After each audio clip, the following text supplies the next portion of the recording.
Hey robotics folks, we are starting the next set of mechanisms in the next 9 weeks here. I've got the worm and wheel today. We're going to look at that and talk about it a little bit.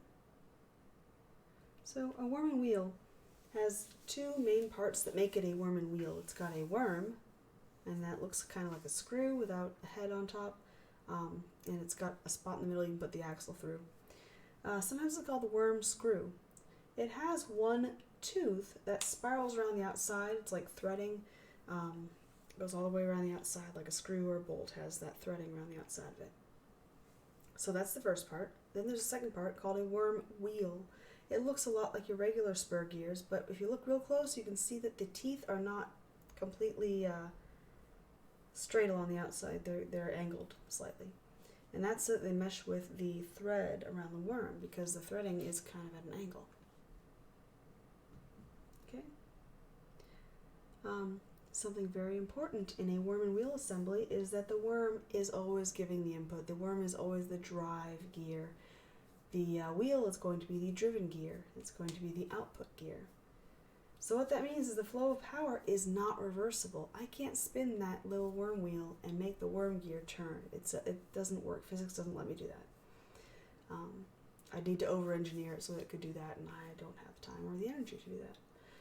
But what you can do is you can change the direction that you're spinning the worm. If you spin it clockwise, it's going to make the gear go one way. If you spin it counterclockwise, it's going to make the wheel go the other way. And because of the spiraling tooth on the worm, the axles on the worm and the wheel must be perpendicular. They gotta be perpendicular, like the bevel gears are perpendicular. Gotta be perpendicular. So we'll talk about how to calculate gear ratios with a worm and a wheel. It's actually really simple.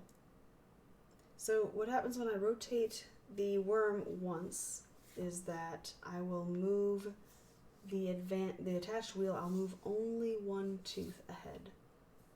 So for gear ratios, the worm is a one-tooth gear, and the worm is always, always, always the input. That means all your ratios are going to be some number to 1. So here, let's say you got the following setup. There's a picture I pulled off the internet, probably Wikipedia. I counted these teeth. There are 37 teeth on this wheel, and there's the worm right there. So by definition, there's only one tooth in the worm.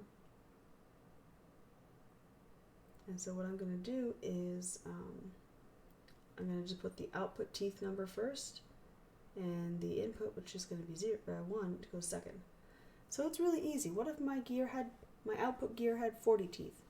Oh, well, then the gear ratio is 40 to 1, or just 40. All right, well, what if my output gear had 12 teeth?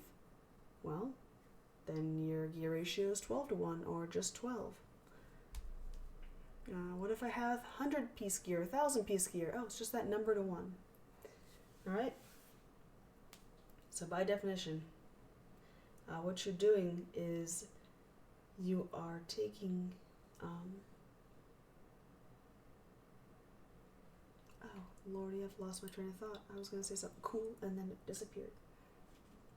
Anyways, what do you see in real life? You can tune string instruments. Look at this guy right here. This, I think, was on an upright bass. This right here is a worm, and it's going to spin this gear around the wheel, and it's going to tighten the strings. You can have a speed reducer for a small motor. That's what I was going to talk about. If my gear's only got one tooth, then my input's always going to be the smaller gear, quote unquote. And so if that's the case, small gear is my input, big gear is my output, I'm always going to increase torque. I'm never going to increase speed. Never increasing speed. Only ever always increasing torque. So you always get more power. So that's why this one's in here, speed reducer for a small motor. Let's say you got a motor that goes really fast, but you'd rather have more power. Well, you're going to use a worm and a wheel. Lifting mechanisms. This guy, this is Leonardo da Vinci, some of his ideas for lifting mechanisms using a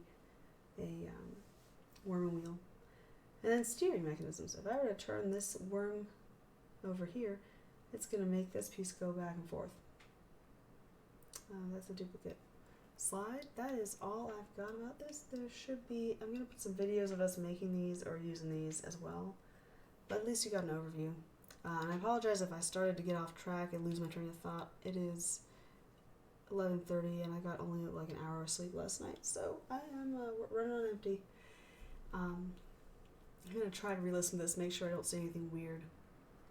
It's like my brain sometimes shuts off when I'm tired and I just keep talking. Alright, y'all have a wonderful evening or morning, whatever time of day it is when you're watching this. And I'll talk to y'all soon.